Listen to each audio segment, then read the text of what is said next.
Are you wondering what's the best DSLR camera for this year? If so, stay tuned, because by the end of this short video, you'll know exactly which one to choose.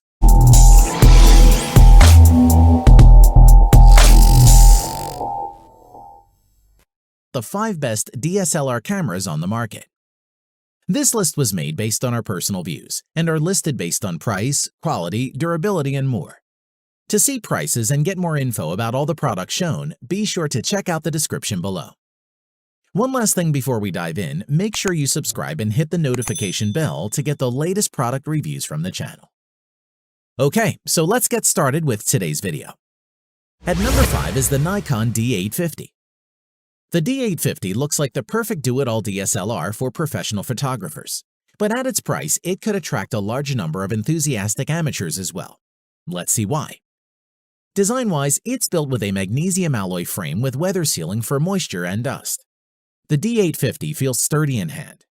Handling the D850 is like hopping back on a bicycle for any photographer who has shot with a Nikon DSLR before. In addition, the control layout has some buttons that can be illuminated. The top of the camera houses the familiar secondary screen that displays shooting information. And the ISO button, dedicated video record button, and exposure compensation button all sit between it and the shutter release. Moreover, the tilting touchscreen LCD makes it easy to get the shot, even from high or low angles. Use touch autofocus, touch shutter control, and navigate menus, playback, and more as if you were using a smartphone. Additionally, on the opposite side of the camera are ports for headphones, microphone, USB 3, and HDMI. Hinting at this camera's role as a real multimedia machine. It also comes with 2 high-speed card slots, one for XQD cards and one for UHS-2 SD cards. As for performance, its capabilities put it in a class of its own. Its 45.7 megapixel resolution is spectacular, having the same high-tech metering and autofocus modules that are fitted to Nikon's high-end D5 and D500 DSLRs, as well as an upgraded autofocus system with 153 instead of 53 points, and can capture images at 7 frames per second, or 9 frames per second with the optional MB-D18 battery grip. The Nikon D850 has the lowest base ISO. It's still pretty good, going from ISO 64 to 25,600 in standard mode, and offering ISO 32 to 102,400 in expanded mode. We also need to talk about video. The D850 shoots 4K UHD video as we all expected it would, but it uses the full sensor width to do so. This means that your local focal lengths stay the same and you no longer have to juggle with irritating crop factors. Furthermore, as well as regular 4K video, the D850 can capture and process 4K time-lapse movies in camera, or stunning 8K time-lapse movies with silent interval timer shooting, though you will have to use external software to combine 8K frames into a movie. On to the battery life. The D850 uses the same EN-EL15A battery found in other high-end Nikons, but where you'd expect the D850 to be a power-hungry ogre, it's actually extremely frugal.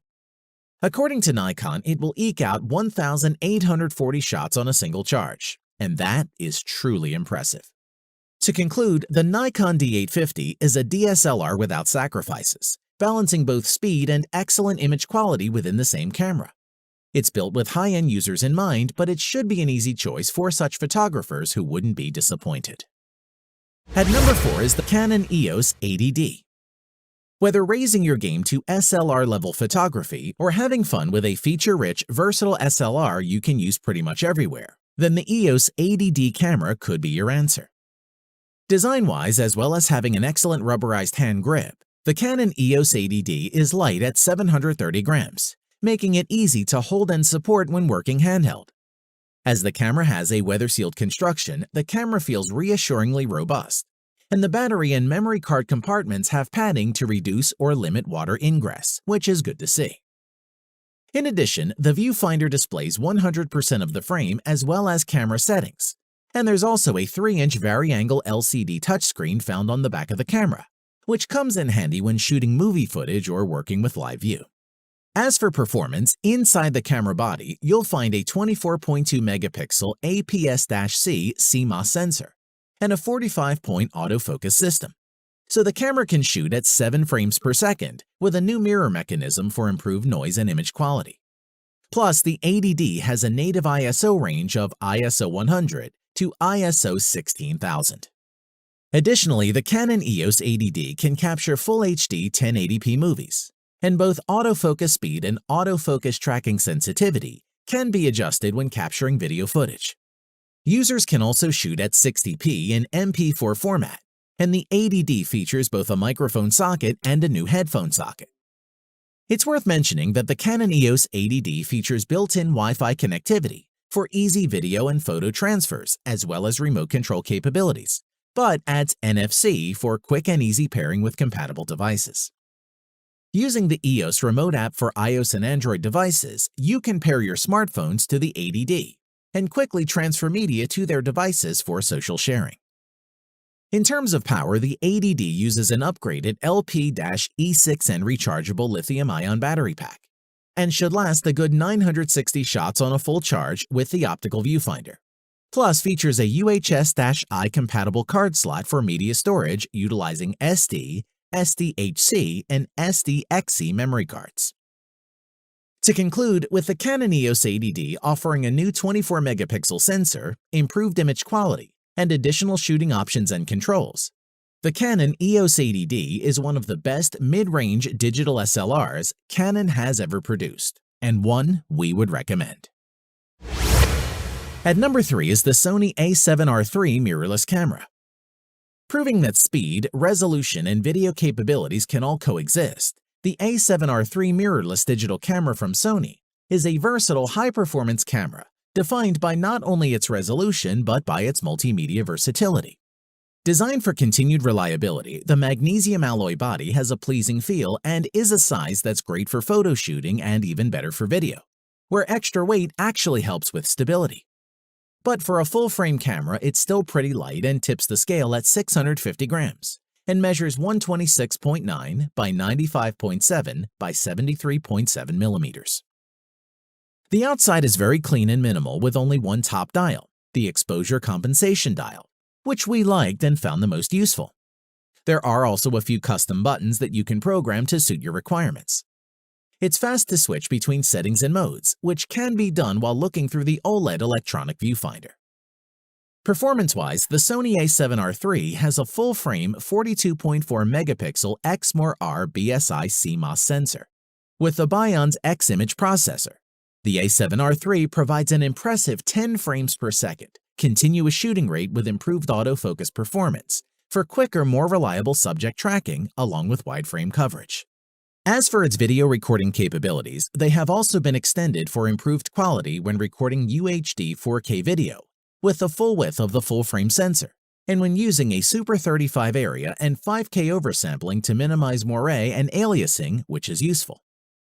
Additionally, benefiting both stills and video use, the a7R III retains the 5-axis steady shot inside sensor shift image stabilization, which is now effective in reducing the appearance of camera shake by up to 5.5 stops. In addition to speed and autofocus, the processing improvements also help to realize greater image accuracy throughout the sensitivity range, from ISO 100 to 32,000, which can further be expanded to ISO 50 to 102,400. As for auxiliaries, you have a USB 3.1 Gen 1 Type-C port that has been added, in addition to a micro USB port for quicker, more reliable tethering support. The USB Type-C connection also allows the camera to be charged from the host power source while connected. We must mention the battery life. The NP-FC100 battery is able to achieve up to 530 shots per charge when using the rear LCD, and you can comfortably shoot for up to 3 hours without having to worry. To conclude, we'd like to say that while the Sony a7R III is built and works like a pro camera, it's small enough to enjoy as a travel and family camera. So for a full-frame mirrorless camera that has a great focus and image quality, for the price, it's totally worth it. At number 2 is the Nikon D810 full-frame camera. The Nikon D810 is a full-frame camera with a high-resolution 36-megapixel image sensor, with solid build quality and lots of features that will satisfy pro photographers and serious amateurs alike. Design-wise, when you pick up the Nikon D810, you can feel its weight in your hands. It's hefty, weighing just under 2 pounds without a lens, and the frame measures 4.9 by 5.8 by 3.3 inches. The D810 is robustly built with a magnesium alloy chassis, dust and moisture sealing, and a shutter that's rated to 200,000 cycles. The optical viewfinder is a solid glass pentaprism that delivers 100% of the frame to your eye. Moreover, the top of the dial has buttons to adjust the white balance, image quality, the metering patterns, and the ISO. To the right of the viewfinder and pop-up flash, you'll find a monochrome information LCD with backlight, and a button to change the shooting mode, power switch, and shutter release, and a button to start recording movies. The display is 3.2 inches in size with a 4:3 aspect ratio, so there's plenty of room for a strip of information when using the camera in live view and shooting at the sensor's native 3:2 ratio. The display is exceptionally sharp, being 1229K dot resolution, ensuring it's on the same level as others in this class. As for performance, the Nikon D810 has a 36.3 megapixel FX format full-frame image sensor with no optical low-pass filter, and is paired with the thrilling performance of X-Speed 4 for staggering digital retention, noise-free images from ISO 64 to ISO 12800 for fast frame rates. The shutter mechanism is redesigned, and a first curtain electronic shutter which has been added to reduce the risk of shutter shake. It also features a new RAW small size option, which produces 16 megapixel images with much smaller file sizes, which we liked.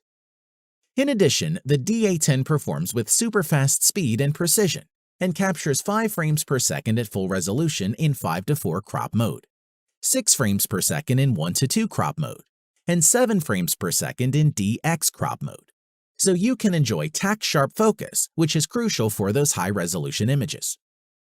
It also has the ability to record Full HD 1080 60p, which enables you to capture fast-moving action, then play it back at a 24p frame rate for smooth, fluid 2.5x slow motion.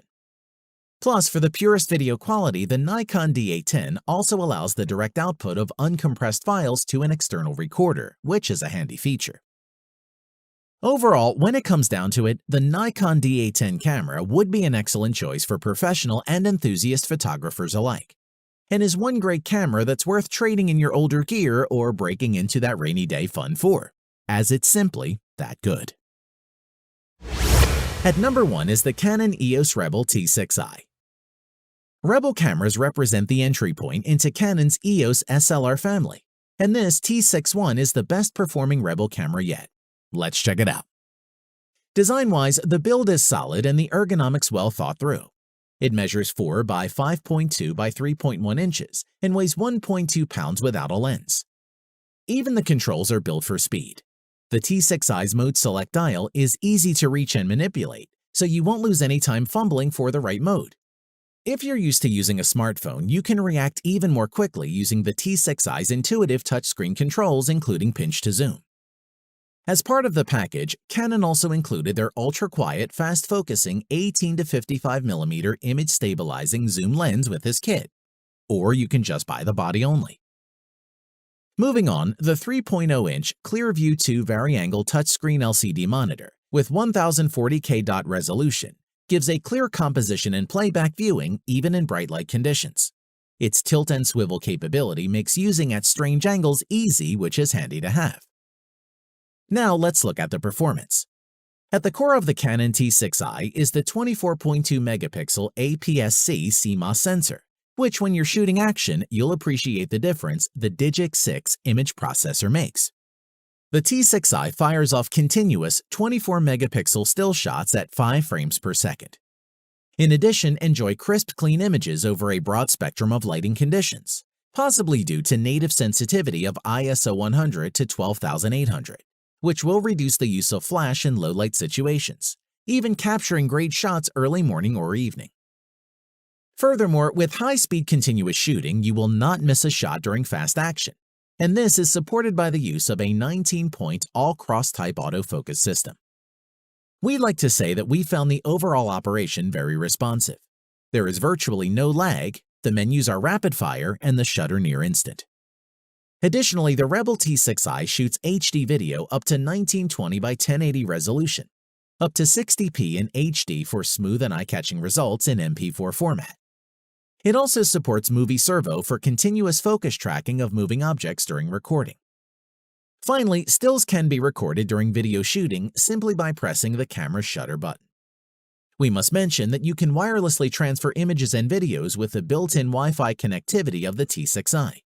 And when used with the Camera Connect mobile app, you will be able to quickly and effectively upload files directly to social networking sites. Overall, if you're on a budget, the Canon EOS Rebel T6i is an attractive option. It remains a reliable option for people looking for a functional camera capable of handling pet photography, kid soccer games, and vacation snapshots, and comes highly recommended. Thanks for watching the video. We hope you found it useful. Be sure to leave a like and subscribe to the channel to get more videos like this in the future. If you do have any questions related to these products, you can leave a comment below and we'll get back to you. Catch you soon.